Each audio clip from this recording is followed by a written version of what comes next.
Na aula anterior, eu comentei algo já sobre o demonstrativo de resultado e o fluxo de caixa, onde o demonstrativo de resultado ele mostra o lucro ou prejuízo da empresa e o fluxo de caixa ele mostra o saldo que a empresa gera naquele período. Então, nessa aula, a gente vai aprofundar um pouco mais o conhecimento sobre essas demonstrações, mostrar a estrutura básica delas, a relação entre elas e também inserir o balanço patrimonial, que é também uma demonstração que sofre movimentos a partir da movimentação do demonstrativo de resultado e do fluxo de caixa. Eu criei uma versão em Excel aqui que vai ficar também para você aí o acesso, né? Então eu criei aqui uma versão simplificada de um fluxo de caixa. Então o fluxo de caixa ele é composto por controle de entradas, controle de saídas e saldo. Então entradas aqui eu estou representando como uma possível entrada de cliente. Criei também um horizonte de tempo, aqui janeiro, fevereiro e março. E as saídas eu estou representando como fornecedores e também gastos fixos, né? Nas próximas aulas a gente vai aperfeiçoar também esse plano aqui de relatório, né? Esse DFC, esse demonstrativo de fluxo aqui, que ele vai ser mais detalhado. Né? E o saldo, que ele é representado pelas entradas menos as saídas. Então o fluxo de caixa ele sempre vai contabilizar movimentações de dinheiro, seja de entrada ou de saída nos atos que ocorrerem essas operações. Tá? Então a gente chama o regime de caixa. Do lado da direita, eu tenho uma representação do demonstrativo de resultado do exercício, que é o DRE. É uma estrutura aqui que ela está simplificada, mas ela está bem fiel com uma estrutura de DRE. Então, se vocês pesquisarem sobre DRE na internet, vocês vão encontrar uma estrutura similar a essa aqui. O DRE trabalha sobre regime de competência, então ele considera os fatos geradores, né? Quando que aquele fato foi gerado, em que data foi gerado. Agora no exemplo você vai entender melhor o que eu estou falando. E o demonstrativo de resultado, ele mostra o lucro da empresa, se a empresa teve lucro ou prejuízo. Então aqui a gente tem uma diferença entre fluxo de caixa e demonstrativo de resultado. O DRE ele mostra lucro ou prejuízo e o fluxo de caixa mostra o saldo da empresa, o saldo gerado da empresa, se é positivo ou negativo. Aqui embaixo eu fiz uma pequena inserção aqui do balanço patrimonial, onde eu vou mostrar principalmente a conta estoque, né, o que ela movimenta, né, como que é o movimento dela em relação aos movimentos da empresa. E vale ressaltar que essa demonstração é uma demonstração que a empresa normalmente não faz, isso o contador faz, né, uma vez por ano, uma vez a cada 6 meses, enfim, isso depende do regime da empresa e do tipo da empresa, mas aqui eu vou mostrar o que interfere, né, o balanço patrimonial nessas movimentações, e aí ressaltando a conta estoque aqui, que é uma conta bem importante aí na maioria das empresas. Tá?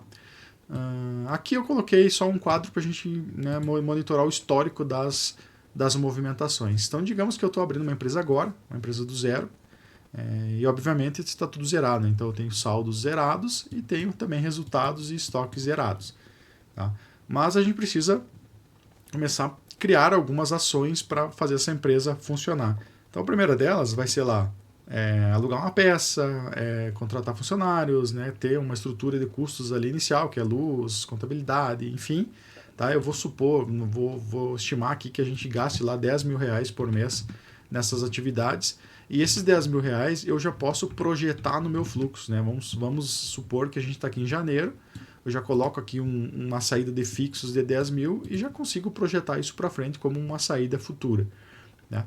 O demonstrativo de resultado ele vai trabalhar muito perto dos gastos fixos. Então, não necessariamente é do mesmo mês. Por exemplo, o salário, quando eu pago o salário em janeiro, né, que eu tenho um desembolso em janeiro, a minha competência desse salário é do mês anterior. Então, no fluxo de caixa eu sairia com esse valor em janeiro, mas no demonstrativo de resultado o salário seria no mês anterior de dezembro. Mas como eles são valores fixos, que eles trabalham mês a mês mais ou menos iguais, eu vou considerando, né, os mesmos gastos assim numa projeção. Tá? Então aqui, nesse exemplo aqui, a gente está com saldo de menos 10 em janeiro e no DRE de janeiro também menos 10. Tá? Então, digamos que se eu fechar o mês assim, eu fecho os dois iguais, né? Prejuízo de menos 10 e saldo negativo de menos 10. Tá? Mas vamos, né, fazer mais algumas alterações para movimentar mais esse negócio. Digamos que eu preciso adquirir algumas mercadorias. Então, eu vou botar aqui mercadorias para estoque, né? Mercadorias. Digamos que eu compro lá R$30.000 em mercadorias. Né? Esses 30 mil aqui eu vou precisar começar um fluxo de pagamento, né? Digamos que o fornecedor lá me dê uma entrada mais 2 parcelas. Então isso já vou poder projetar no meu fluxo de caixa, né? Uma entrada de 10 mil e também 2 parcelas de 10 mil que vai estar no meu fluxo de saída aqui de fornecedores.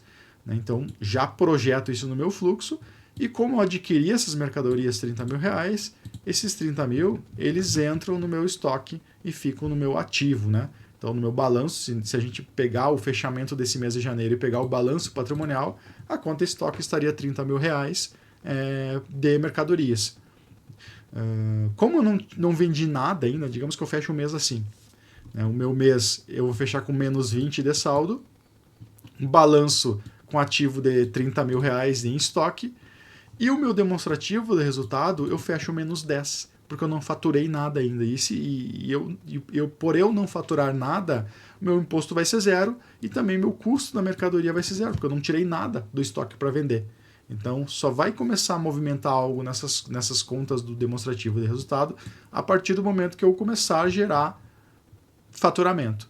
Tá? Mas digamos que eu esteja em janeiro ainda e eu faça lá uma venda para cliente. Digamos que eu vou botar aqui clientes e o meu método de precificação é 2 vezes. Digamos que eu precifique em 2 meu markup lá. Então, de 30 mil de custo, eu consigo faturar 60 mil, né? Vezes 2. Então, digamos que eu vendo a metade do meu estoque, que eu vendo R$ 15.000 de estoque. 15 mil vezes 2 dá 30 mil. Então, eu vou vender R$ 30.000 para os meus clientes. E nesse caso, eu vou parcelar em 10 vezes, tá? Eu vou fazer uma situação aqui para a gente ver bastante a diferença do DFC para o DRE. Então, digamos que eu venda R$ 30.000 para clientes, tudo parcelado em 10 vezes. Como é parcelado em 10 vezes, no meu caso aqui eu vou colocar a primeira parcela para fevereiro. Então, R$ 3.000 em fevereiro, R$ 3.000 em março e assim por diante até fechar as 10 parcelas. Tá? Então, já vou projetar no meu fluxo R$ 3.000, que vai, né, das 10 vezes, que vai fechar o faturamento de 30 mil. E agora, com o meu faturamento, eu vou mexer em DRE. Tá? Então, primeiro aqui, vamos botar aqui os 15 mil que saiu do estoque. Então, né, relembrando, né, eu tirei 15 mil do estoque e esses 15 mil vezes 2 faturou 30 mil. Né? Então, fazendo um markup de 2. Meu estoque ficou 15 mil de saldo, né, porque eu tirei a metade. E eu vou movimentar o meu demonstrativo de resultado. Então, qual foi o fato gerado de faturamento no mês de janeiro? Vamos botar aqui, digamos que, né, que a gente está em janeiro. Eu faturei R$ 30.000. Então, todos os R$ 30.000, eles entram como faturamento em janeiro, por mais que eu não tenha recebido nada. Então, o DRE ele vai considerar sempre o que foi faturado dentro daquele período, nesse caso, R$ 30.000. Digamos que essa é uma empresa que pague 10% de imposto. Então, 10% num regime de Simples Nacional, eu vou pagar um percentual sobre o meu faturamento bruto. Então, 10% em cima de 30 mil dá R$ 3.000. Receita líquida 27, receita líquida é a receita bruta menos as deduções aqui do imposto, que dá R$ 3.000, então 27 mil. E o meu CMV do mês de janeiro foi o custo da mercadoria que eu tirei do estoque para me vender. Então, qual foi o valor que eu tirei do meu estoque para me vender? R$ 15.000. Então, R$ 15.000 é meu CMV desse mês aqui, que foi o que eu tirei do meu estoque para vender. Então, propriamente o nome já diz, né? Custo da mercadoria que eu vendi naquele período ali. Então, R$ 15.000. Tem um lucro bruto de 12 mil. Lucro bruto é a receita líquida menos o custo da mercadoria vendida e é o que sobra para me pagar os fixos e as despesas administrativas da minha empresa. Nesse caso, eu estou com fixos simulados aqui de 10 mil, 12 menos 10 dá um lucro líquido de R$ 2.000. Aqui eu vou botar despesa financeira zero, porque digamos que eu vendi tudo no Pix, por exemplo, e não paguei nada de taxa. Então, zero aqui, um lucro líquido de 2, que dá uma lucratividade de 6. A lucratividade é qual o percentual que eu gero de lucro a partir do que eu faturo. A fórmula é lucro líquido dividido pela receita bruta. Então, nesse caso, a lucratividade na minha empresa está 6%. A média do Brasil hoje de lucratividade gira a indústria em torno de 8%, de 8 a 10%, o comércio de 15%, 16%, 17%, e o setor de serviços, 20%, 25%, às vezes 27% de lucratividade. Nesse caso, se eu sou uma empresa de comércio, eu estou com uma lucratividade abaixo da média. Então, seria um ponto aqui de rever a questão de precificação, rever a estrutura de custos para eu melhorar a lucratividade do meu negócio. Tá? Mas como é um exemplo, a gente vai seguir aqui o nosso baile. Tá? Então, digamos que eu fecho um mês assim. Então eu comprei lá abri minha empresa, comprei as mercadorias, fiz uma venda e fecho o mês de janeiro assim. Mês de janeiro, saldo menos 20. Por que menos 20? Porque não entrou nada de dinheiro, né? A venda que eu fiz foi parcelada e a primeira parcela dá no mês seguinte. Tive parcela de 10 mil do fornecedor de entrada e teve os 10 mil que eu mantenho a minha atividade, né, a minha operação lá da minha empresa, né, o meu aluguel, enfim. Então, 20 mil de saldo negativo. Ao mesmo tempo, eu tenho um lucro de 2 mil reais, porque ele está medindo a competência do mês e o que eu movimentei em relação a estoque e a faturado.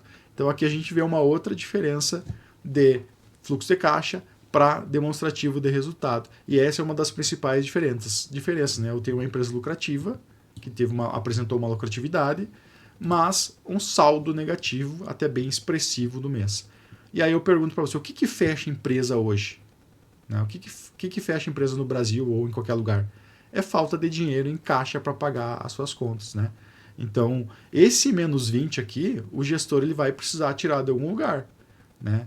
Seja de um aporte dele, seja de um capital de giro, que é uma coisa que a gente vai aprender a calcular também, né? Quanto que eu preciso ter em caixa para manter a minha atividade operacional positiva, porque esse lucro de 2 mil eu vou acabar vendo ele mais para frente, ele vai se refletir mais para frente. Mas enquanto eu não receber as 10 parcelas dos 3 mil, eu tenho que segurar a empresa com caixa próprio. E muitas vezes a empresa não tem esse caixa, né? Então o capital de giro ele serve muito para segurar esses momentos de caixa negativo e eu não precisar recorrer para recursos externos, né? Nós vamos supor aqui que essa empresa aqui ela não tem capital de giro, ela fechou menos 20 mesmo. Então quais são as saídas dela nesse momento, né? Para passar o mês de janeiro, porque obviamente ela não vai conseguir pagar as contas dela porque está faltando 20 mil reais. Então, ou ela vai utilizar um cheque especial, né? Ou ela vai utilizar um rotativo, ou ela vai tirar um empréstimo, enfim, vai conseguir algum crédito, ou ela vai antecipar recebíveis, né? Então, eu tenho 30 mil para receber. Eu posso lá antecipar esse meu recebível, né? Antecipar para a data de hoje. Vamos fazer isso para vocês verem o que acontece. Tá? Então, digamos que eu vou antecipar, e toda antecipação ela gera uma despesa financeira. Então, hoje em dia, a gente tem taxas muito altas de antecipação. Né? Digamos que esses 10 meses aí vai dar em torno de 10% do meu faturado ali em taxa, que daria 3 mil reais. Então, quando eu antecipo 30 mil para a data zero, data de hoje, eu vou receber 27 mil reais. Né? Só que esses 3 mil reais de despesa financeira, ele entra no meu demonstrativo de resultado do mês. Então, o que acontece aqui nesse caso aqui, onde eu tenho uma antecipação, né? Recebi um valor, resolvi o problema do mês, transformei aquele saldo negativo em saldo positivo, paguei minhas contas e sobrou ainda 7 mil, só que no meu resultado, eu converti aquele lucro que eu tinha para um prejuízo. Então, é um problema eu transformar o resultado positivo em negativo, porque esse negativo ele vai aparecer mais para frente. Então eu posso ter resolvido o problema do mês. Mas o fevereiro, como é que vai ser? Como que vai ser o mês de fevereiro? Se eu fizer outra venda do resto do estoque lá e parcelar em 10 vezes de novo, eu vou cair na mesma espiral de receber a primeira parcela em março, fechar com saldo negativo em fevereiro e precisar fazer um processo de antecipação, um processo de crédito de novo. Isso se torna uma espiral, né, que vai crescendo, uma bola de neve que vai estourar em algum momento. Então esse que é um problema que as empresas às vezes começam a entrar muito em recursos externos para tapar furo de caixa por falta de programação do fluxo de caixa e do capital de giro.